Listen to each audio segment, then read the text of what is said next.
What's up, YouTube? It's Black Dragon, and we are finally going into the third chapter and final chapter of the Ukraine war stories. We first saw the story of Alexei and his family in Hostomel, and then we saw the story of Yarek over in Bucha. We're now going into Mariupol to see what these survivors have experienced in this particular city. Hope you enjoy.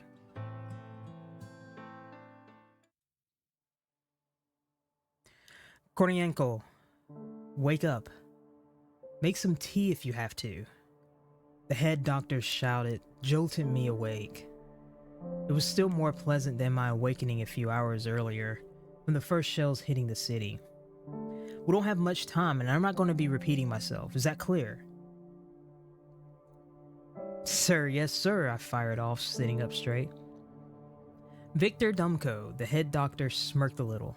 His fame as a former army medic was legendary, and now he gathered all the ward managers for a proper war briefing. My head was still reeling from it all. An invasion, really? The war wasn't gonna remain frozen for decades? Since 2014, everybody had gotten used to occasional distant explosions. If anything, over the last several years, the city had been bustling. I saw it change from a Soviet industrial port into a quaint European town, the kind where I would go for my various international conferences. And now, in the earliest hours of February 24th, my quaint European Mariupol was being bombed by the Russians. My girlfriend Anya and I woke up around 4 from the first explosions. It must have taken us about 10 minutes to get dressed and drive to the hospital. I was the head of surgery, and she was my assistant. And even if it wasn't a full invasion, explosions in the city meant we'd soon have our hands full. In the next few days, the public services will be down. No heating, no running water. We must stock up on essential supplies. Gauze, medicine, even bunks. We had our hands full with COVID, and this will be a million times worse. Shops will close soon, and we'll stop the house calls. So whatever we can buy or order, it needs to be done today, you hear me? He looked at our supply manager, Ole, who hastily nodded in confirmation. A funny rotund old Greek, he knew his business when it came to numbers. The Russians will consider the hospital a legitimate target as they did in Donbass back in 2014. We'll need to vacate the upper floors and reinforce the ground floor. Last but not least, ward managers. We all looked up. Until the war is over, you are my lieutenants. Organize your teams, make sure everybody knows their roles, go over the triage rules, then go over them again. Victor seemed to have his head completely clear. Small wonder.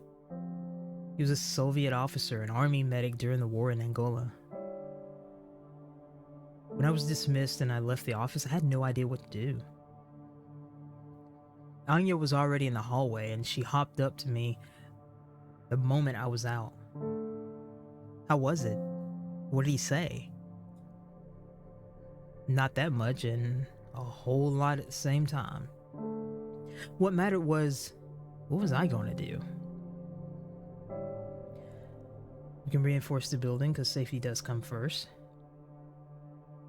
We could help with restocking because we can't afford to run out of medicine. Or we can move the bedridden patients to the hospital.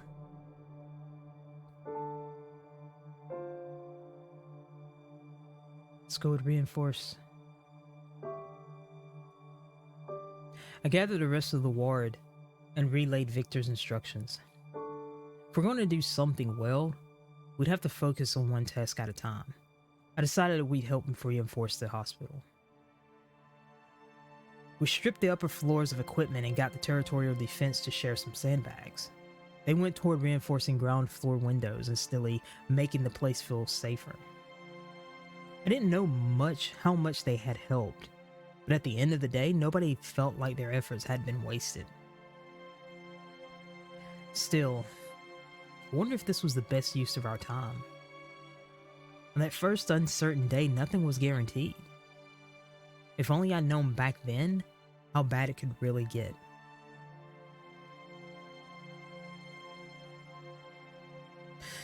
Dr. Kornienko, do you have a moment? The supply manager's round face peeked inside. Not at the moment, no, I shouted back. Wait till I'm done. In fact, I was almost done, but I needed to focus. After several hours of pulling bone fragments from a shattered shoulder, messing up the suturing would be an embarrassment. The wounded had been coming in since February 24th, dozens every hour, and I'd seen more in those few days than I had in my 10 years of practice. Concussions, shrapnel injuries, missing limbs, ugly torn wounds. The kind that fought you every step of the suturing process. The woman brought in that afternoon had her shoulder and clavicle completely crushed. She was so worn out by the pain she couldn't speak, only wheezed feebly. By the time it was evening, her case was our small victory of the day. We didn't just save her life, but her arm too. Thank God for Anya and her nerves. She was terrified of moths, but she handled blood better than most men. Ole, our supply manager, was waiting for me outside. He was talking to a small boy with a face red and wet with tears. The little guy kept sniffling while Ole cooed over him like a doting grandpa. What is it, Ole? Who's the kid? Where are his parents? This is Danya. He says he's hurting. Could you take a look? I was going to tell Ole to take the boy to the GP and stop wasting my time, but just then he drew closer and whispered. His father brought him here. He didn't make it, bled out in the parking lot. Please, doctor, everybody else is busy. The kid only spoke in short, choppy sentences. Said his name was Danya, short from Danilo. He turned 6 last August. His mother was an accountant, his father was in the army. And that day, something small flew into their apartment. It was loud, and then I couldn't hear anything. Me and Dad looked for Mom, but couldn't find her. There was dust everywhere, and red stuff too. I gulped. Next, he told me how he and his dad had to run outside because the ceiling had started to collapse. A piece of it hit Danya, and now his side hurting. It was just a big bruise, thanks heavens. No fractures, no internal bleeding. Bad news is you'll have to sleep on one side for a few days. The good news is I cut myself off. The boy was in no danger, sure, but the only good news I had for Danya was this could have been much worse. I asked if he had any other relatives on the mainland, anyone he could evacuate to. Only in Russia, he said. I cursed silently, just brilliant. It was getting late and the boy needed a place to sleep. There was room in the basement, but a night in the iodine-smelling catacomb wasn't gonna be easy for a scared little kid. Of course, I could just give him my cot, and Anya and I had 2 of those brought into the tiny room on the basement level turned into my new office. Then again, I needed rest too if I was going to have steady hands in the morning. So we could take the boy to the other patients. They all need help. Can't play favorites. We could put the boy in my office. He needs rest and I can sleep elsewhere. Or ask Anya for her card. But I think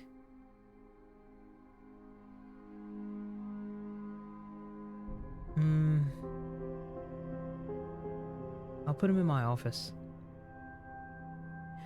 My cot wasn't too comfortable for an adult, but for someone the size of Danya, it was downright luxurious.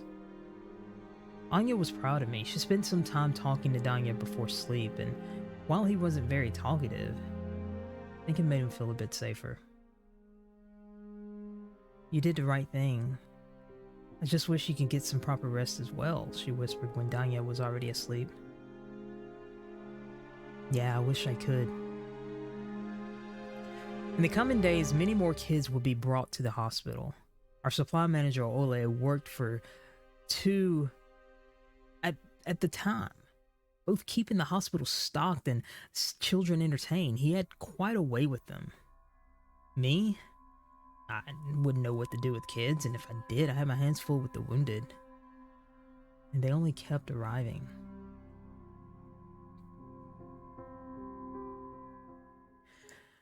By the second week of the war, we'd run out of bunks. The wounded, meanwhile, only kept coming. We had to start putting them on the floor, on bare mattresses covered with improvised bleeding. 2022's March was cold, and we feared a breakout of respiratory infection. COVID was fresh on everyone's mind. At least there was a silver lining. It snowed heavily, and snow could be melted down to water. Usually we had to get our water from a pump nearby, but then we'd risk being caught in the open. Sometimes the city's utility workers brought in tanks of water, but only when it was safe. Our main problem, however, was something else. Russian forces were dismantling Mariupol brick by brick. Our wounded told us that the Russians were shelling entire neighborhoods for no good reason. Planes, rockets, artillery, and tanks, they'd brought it all to my city, and their weapons never ceased firing. It was a tough time, but we held fast and did our job. We fought for people's lives, and we fought tooth and nail. It's what kept us going. We had little time for resting, and when I did rest, after everything I had to see and deal with, my head would go to a very dark place. The humans aren't made of iron. As a doctor, I knew that much. Sometimes I had to take breaks, usually in the evening, when the influx of new patients was lower. I tried to spend all of my very limited free time with Anya. Only when the war began did I realize how lucky I was to have her. Anya was my ray of light in all of this mess. Danya often joined us too, or rather, we tried to include him. He was alone in the world like neither of us was, so Anya and I did our best to provide with him with our company. Sometimes I wondered who got more out of it, him or us. After all, our little talks helped us all hold on to some fleeting feeling of normalcy. I'd never considered having children before. I'd been aiming for a medical career since childhood, and I wasn't the one to compromise on it. But Danya turned out to be very clever for his years. Talking to him was surprisingly engaging. The boy managed to recover somewhat and talked to us quite a bit. Sometimes he'd ask questions that completely blindsided me. When this happened, Anya was having the time of her life. I wasn't mad. I deserved to be a little humbled, and I loved the sound of her laughter too much. By now, we'd noticed that the shellings would intensify towards the evening, so we tried to take shelter at those times just in case. I'd converted a broom closet on the basement level into our new sleeping spot. That evening, we gathered there by the candlelight. It was almost cozy. Anya recalled her student years, and it reminded me of my own experiences as a trainee almost a decade ago. Danya joined in with some stories from his first year of school. Me and Anya had forgotten how stressful those could be. Boom! The building shook with deep rumble and infernal clattering of the windows upstairs. The ceiling rained plaster down on us, and I tackled Danya and Anya to the ground, covering them with my body. The candle lighting the room fell over, plunging us into darkness. Anya dug her nails into my hand, and Danya crawled closer to the wall. I tensed up, expecting further hits. But there were none. A few minutes later, we heard rushed footsteps, and someone banged on our door. "Dima, Anya, are you alive?" I'd recognize Victor's voice anytime. "I think so." I lit the room with my phone's flashlight and looked Anya and Danya over. They both were unharmed, thank God. "On your feet then. Part of the building collapsed. We might have people under the rubble." I helped Anya stand up. We grabbed the first aid kit and opened the door when I heard Danya yelp. Guys, can I come with you? Don't leave me alone. He was looking at me with scared eyes. What was I supposed to do with them? Find a task for Danya? We shouldn't leave the kid in his own. Ask Anya to think of something, or tell him to stay put.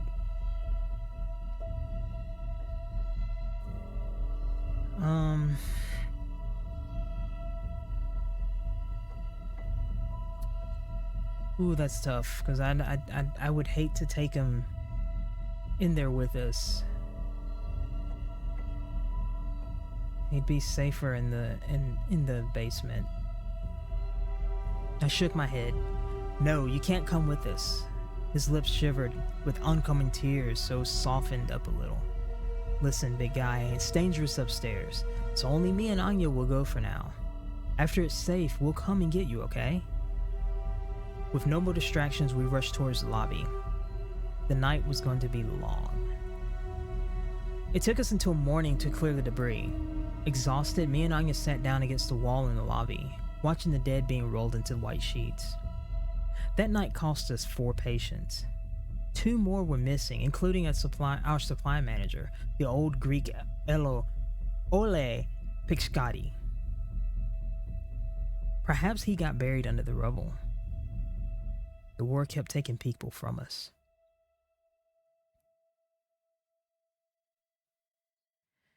You're lucky to be alive, you know that? I mumbled to the soldier. And we're lucky that his uniform indicated his blood type. Right below his Azov breast patch, I could immediately send my nurse for type A negative. Pierced femoral artery. I could tell from the man's skin color that he'd need at least 2 bags.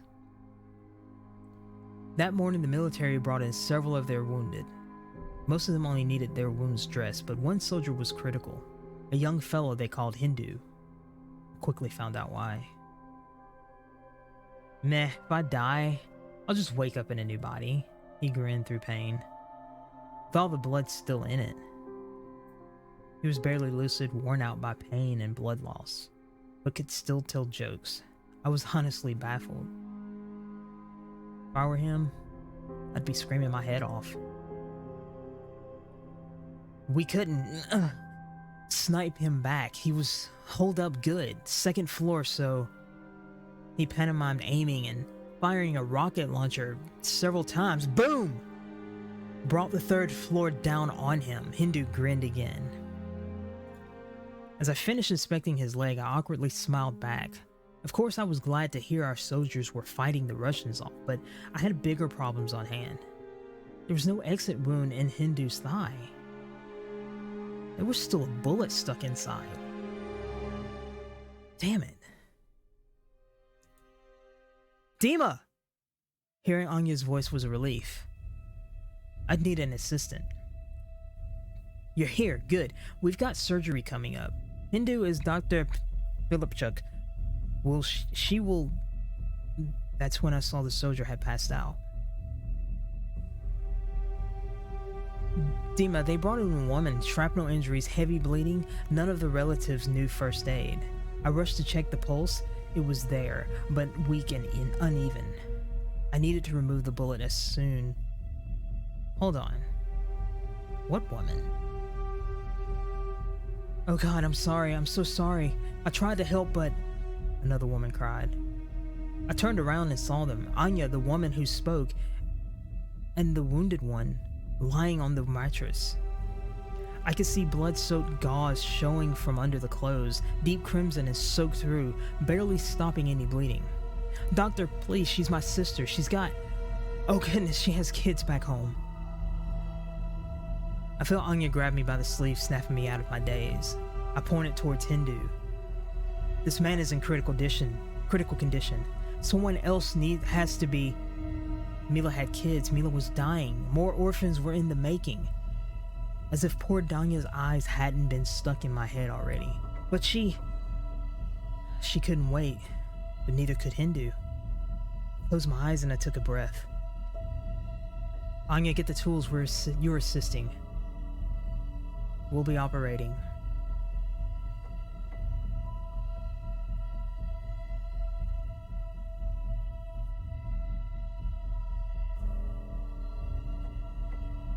Let's go all out. Let's go for both. If neither can wait, we'll be operating on them both. I looked over both patients. I could help Hindu quicker and let Anya take over while I moved on to Mila, the hard case. Until then, Anya would only have to keep her from bleeding out. Shit, She cut herself off. Before all this, she despised swearing. Sorry, okay, if you're sure we can do this. I wasn't sure. Ideally, I had to have 4 hands, but I didn't, so Anya's hand would have to suffice. She was an extremely competent doctor, but she had never conducted an operation by herself before. But with her talent, some of my skills should have rubbed off on her. Thankfully, the bullet didn't split apart inside the wound, something I'd seen smaller calibers do a lot. No, this was in one piece, ugly and deformed. I extracted it bit by bit, sometimes switching over to the wounded woman, pulling out a fragment or two, then going back to Hindu. Anya handled the secondary tasks, hooking up the IVs, detoxification, antibiotics, and painkillers. She, too, worked on 2 patients at once. When I needed her to take over, she followed every instruction, and when I couldn't provide them, her instincts were superb. And in the end, both Mila and Hindu would live. We put the metal we extracted in the same tray, ugly eggshell fragments next to a single warped and blood-drenched 7.62 millimeter bullet. It was grisly, but it was a testament to save 2 lives. It didn't take long for the entire hospital to learn about it. To little Danya, what we had done there made me a superhero. After some negotiations, he even agreed that Anya was a hero as well, and not just my sidekick. Victor, however, was less amused. That evening, he discreetly approached me. We must save who we can without taking risk or overstretching ourselves. As far as everybody else is concerned, you and Anya just got severely disciplined, understood? All I could muster was an apologetic nod. Rules are something that works for most people most of the time. Best if you don't talk about this case too much. Give me a small pat on the shoulder before walking away. Maybe when you're 60, then it'll make for a fine legend.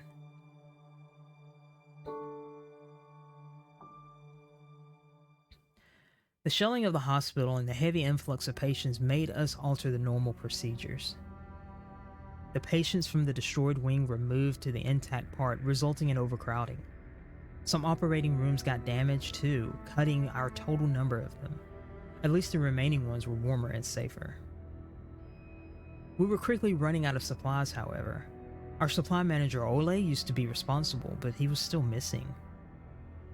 As Victor's de facto right-hand man, I took the matter into my own hands.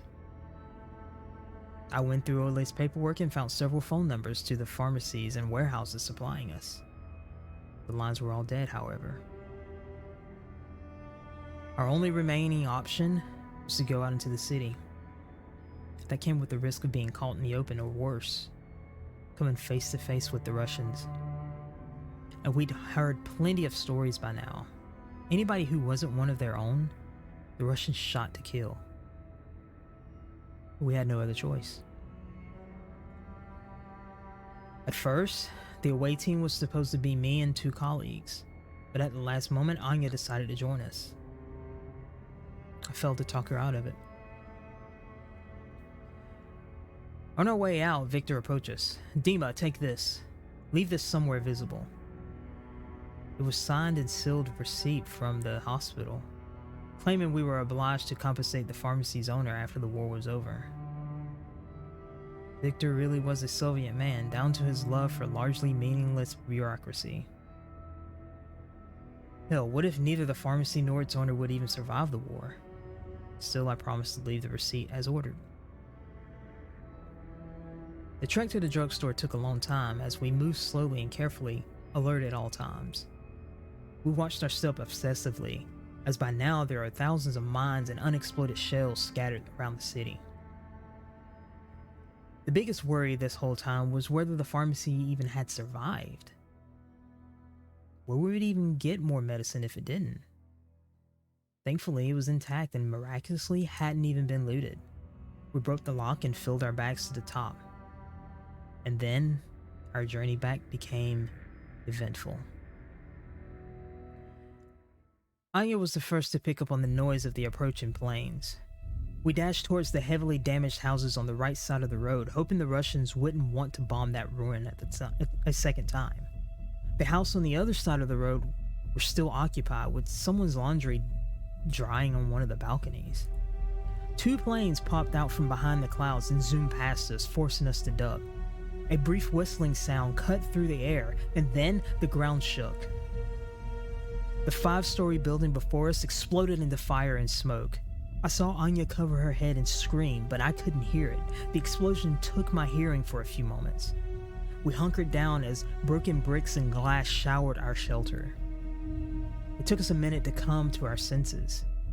My ears were ringing and I was seeing double. I forced myself to my feet. I checked up on the others and found no blood, so I turned to the building across the road. It was a horrifying sight.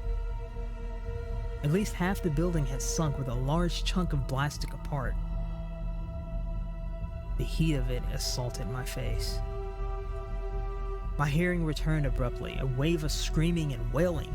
Out of the smoking ruins emerged the survivors. A man carrying a broken, bloody shape of teenage boy. A young woman sitting in the dirt staring at her right leg torn off at the knee. An old woman stumbling forward, covering her bloody, ruined face.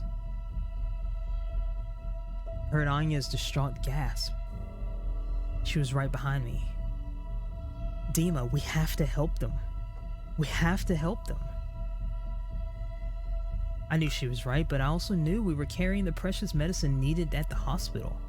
And if we didn't bring it back, there would be no more victims. Or there would be many more victims. The rest of the team were looking at me. We split up, some stay and help and some return. Do we stay and help? Or do we go back to the hospital? The thing is, if we stay and help, there's a chance we'd get killed. If we split up, half of us get killed, half of us may return.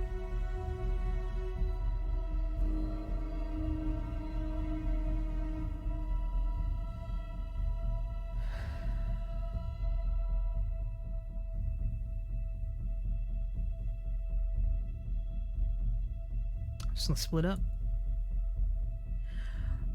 I considered our options, then turned to the other 2 surgeons.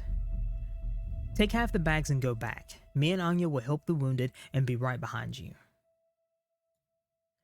Our mere presence cheered up the survivors, I could tell. We spent the rest of the day at the ruined house, helping however we could. Between the 2 of us, we could only help so much, and yet, we managed to treat and stabilize most of the survivors.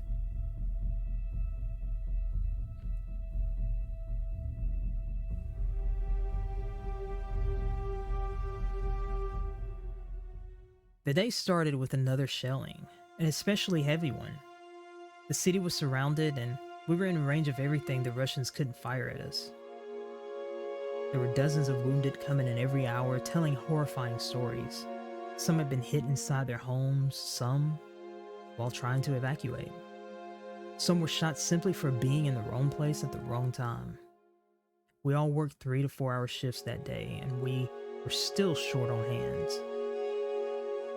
For every patient we operated on, we lost 2.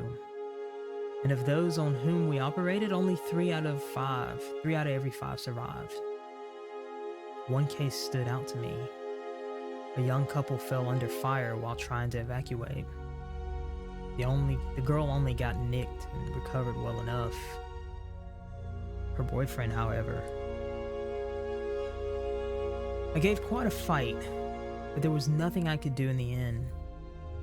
Only note down the time of death. The girl wouldn't hear that though, no matter how Anya tried to get through to her.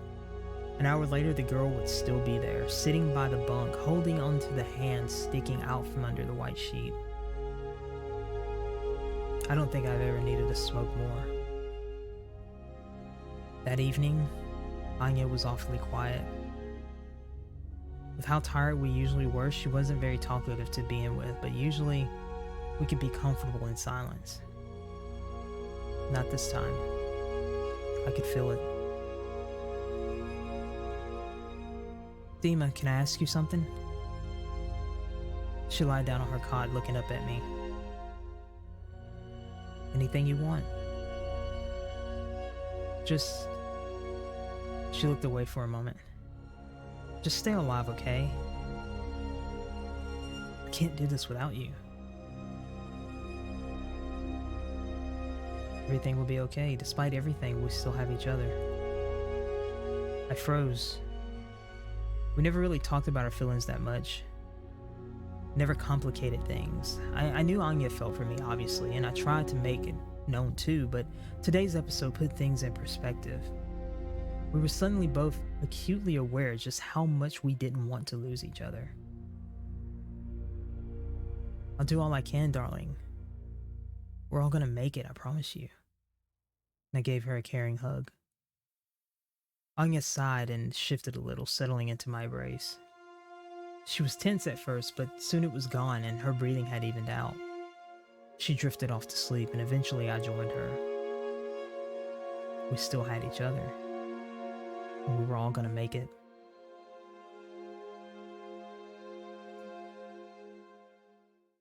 Take him away, it's over. Watching the nurse cover the body, I wiped the sweat off my forehead and noted down the time of death. This was the second fatality since the last shelling. I don't know what was worse, losing people quickly or having wounded that were beyond help. I spent more than 24 hours in the operating room, treating patients one after another. Pulled 5 from the brink of death, couldn't save the 6th one. My hands were shaking from strain and my eyes burned as if filled with fine sand. I quit smoking a couple of years ago, when me and Anya started dating, but now, I could really use a damn smoke. I decided to take a short break, just to wash my face and get my thoughts in order. But just as I returned to my sleeping spot, a new problem emerged. Danya was nowhere to be found. Usually he stayed in my room while I worked, though usually we never left him alone for so long. I asked around and found out he had come looking for me some time ago, right after the shelling, worried about his mind, apparently asking if anybody had seen me. They told him I was busy. Nobody knew where he went after that. When Anya learned Danya was missing, she was out of her mind with worry. She couldn't come join the search, as she had patients to attend to, but I promised I'd let her know when I found Danya. But I went through the hospital room by room and still couldn't find the boy. There was only one place left unchecked. The ruined wing. I walked the empty, dust-covered halls, my mind constantly drifting back to how full of light the place had been just a month ago. Lost in thought at first, I didn't notice the quiet whimpering from one of the rooms. I peeked inside and finally saw Danya. He was in a corner, curled up in a ball, his shoulders shaking. "Hey there, kid. I was worried, you know." I crouched near him. "Why'd you run off?" Danya looked at me with wet eyes, pointed toward the other end of the room. There, among the pieces of the collapsed wall, I saw a human hand. It led to a half-buried shape hidden in the shadows. I slowly walked closer and moved some pieces of rubble away, then some more, and then I froze.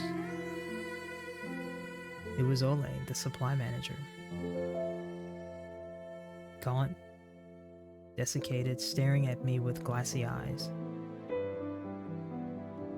"He's dead?" Danya's quiet voice made me shudder. "Is that what happened to Mom and Dad?" We all received training on speaking to relatives of those who did not survive, but that was for adults. This was just a kid. What was I supposed to tell him? explain death to Danya. How do I even do this? Get help from Anya. Together we'll have better chances. Found the boy. The rest can wait.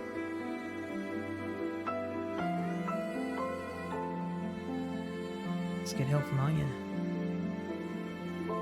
I walked to Danya and took him by the hand. Come with me. Let's find Anya and I'll talk together. When I returned to my room and found Anya, I took her aside and explained the situation, and the heavy topic we needed to talk to Danya about. Without moment's hesitation, she agreed to help. It was a hard talk made a lot less hard for Anya's presence and sensibility. Afterward, we used everything in our arsenal to help Danya calm down. Some sweets the volunteers brought us the other day, hot tea, and a deck of cards to use for simple games. Bit by bit, life seemed to return to Danya, and soon he could even smile again. A child's psyche is indeed flexible. Wish mine was. Anya cheered up as well, watching the kid laugh at our jokes again. I wasn't the only one who had been needing a break. Before going back to the operation room, I stopped by Victor's office. We had to bury Ole.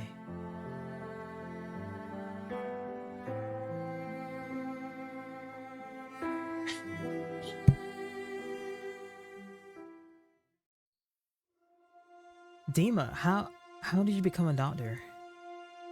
Danya asked while I was filling out the patient's cards. I didn't even think about it. I didn't have to think about it. I always liked the idea. I wasn't squeamish, had good grades in biology, and I wanted to do something important. And I knew doctors made good money. I shrugged, smiling.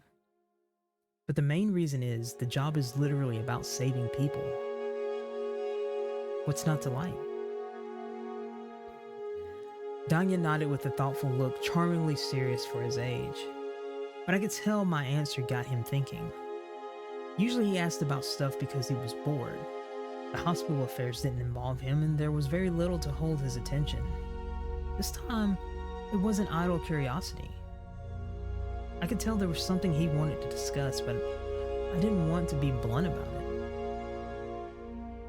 Who do you want to be when you grow up? An archaeologist, I think.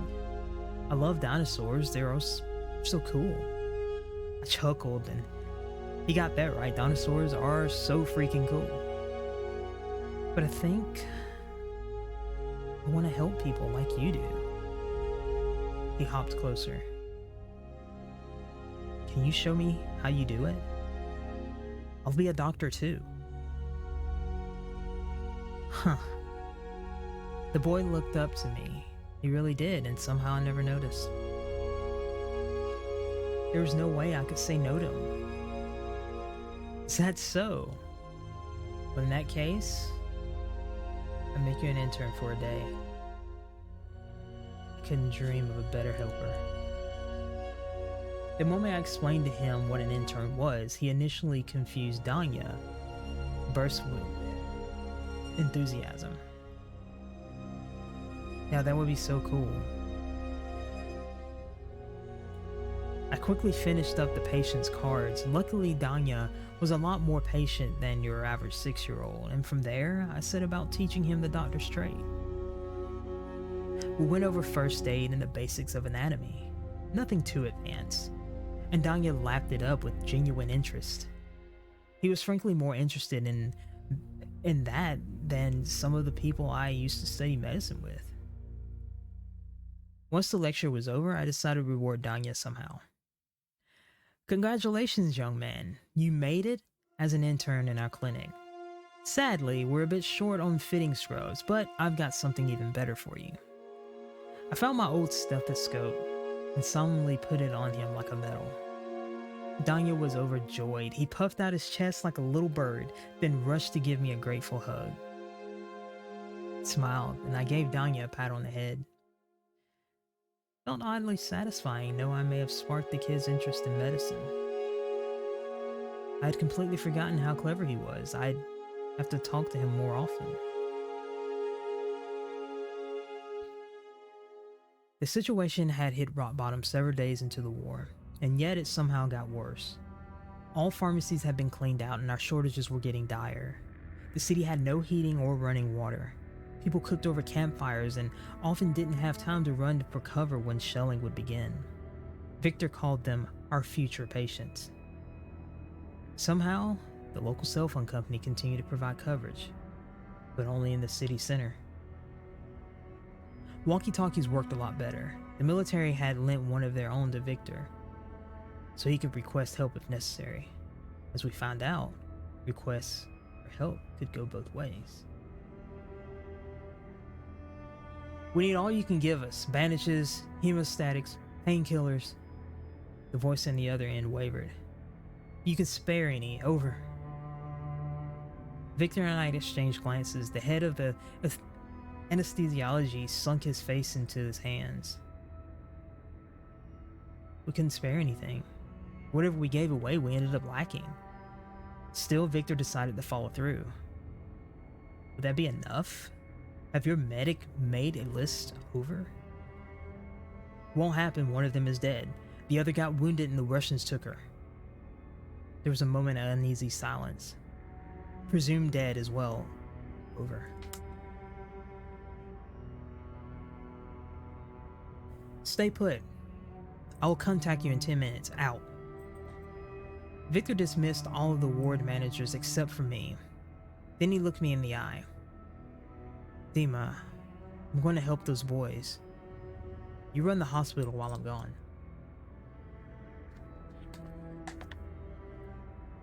What? We operate on the edge of collapse. Without Victor's leadership, we'd all fall apart. Even if it was gone for a day.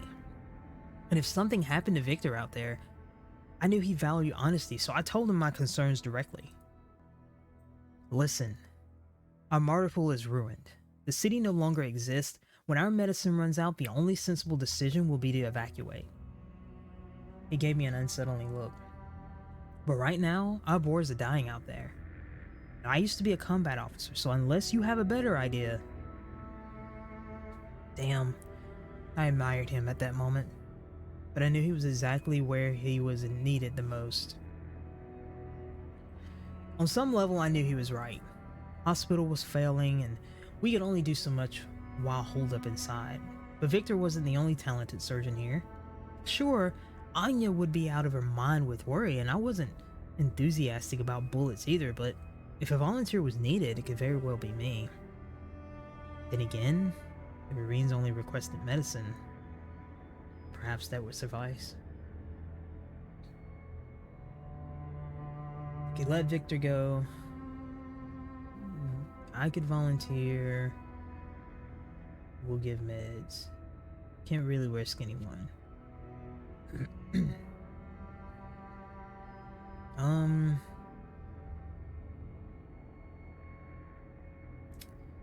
Man. Let's let Victor go. He seems dead and set on going anyways. To talk down a rock like Victor Dumko, I needed rock-solid arguments, and I had one. He ventured out, muttering something to the effect of, "Thought so." He promised to return as soon as he could, but the city was already nigh impassable for cars. It could take him days. I can't believe you let him do this, Anya complained. I couldn't believe it either, but I kept telling myself that at least out on the front line he'd be useful. We felt his absence very soon, however. We had so little medicine left, the ward managers had a shouting contest over it. And in the basement, there was near constant crying and wailing. Between my patients, I had no time to go and see what it was, and everybody else just screamed at people to be quiet. As it later turned out, an old man died in his sleep and nobody had the strength to carry him out. When Victor returned, however, he didn't berate us. Didn't so much as raise his voice. He went straight to me. I haven't seen anything like this back in Angola. Victor looked into my eyes for a very long time. In the end, we'll make the Russians pay for everything. But not now. It was the unsaid part. I nodded and he nodded back.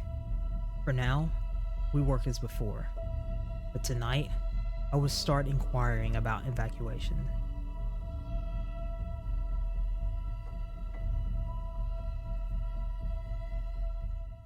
First, the medicine ran out, the important kind, never to be replaced. Then, the common things, down to saline solution and gauze. We did have some painkillers stashed away, the strong stuff, in case any of the terminally ill wanted a painless way out. But other medicines lacking, almost all of the ill had become terminal. When Victor called me to his office one day, he didn't want to know what the reason was. Poor rationing, wear and tear amid all the shellings, or beef among us. None of it would have changed the reality. The hospital could not operate anymore. We failed, and now the chances of the wounded Mariupol were that much worse.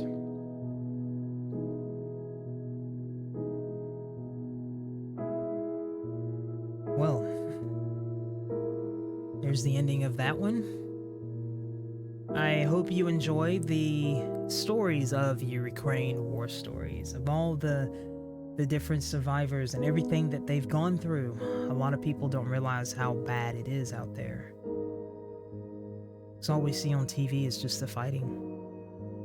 We see the armies of both sides, the military, civilians helping the military.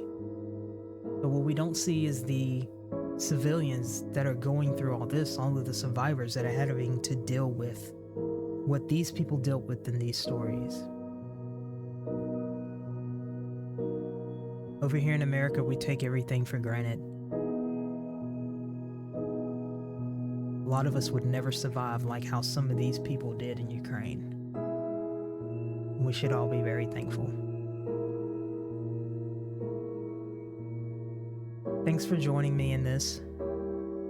I enjoyed reading it. I enjoyed the stories, learning, and seeing.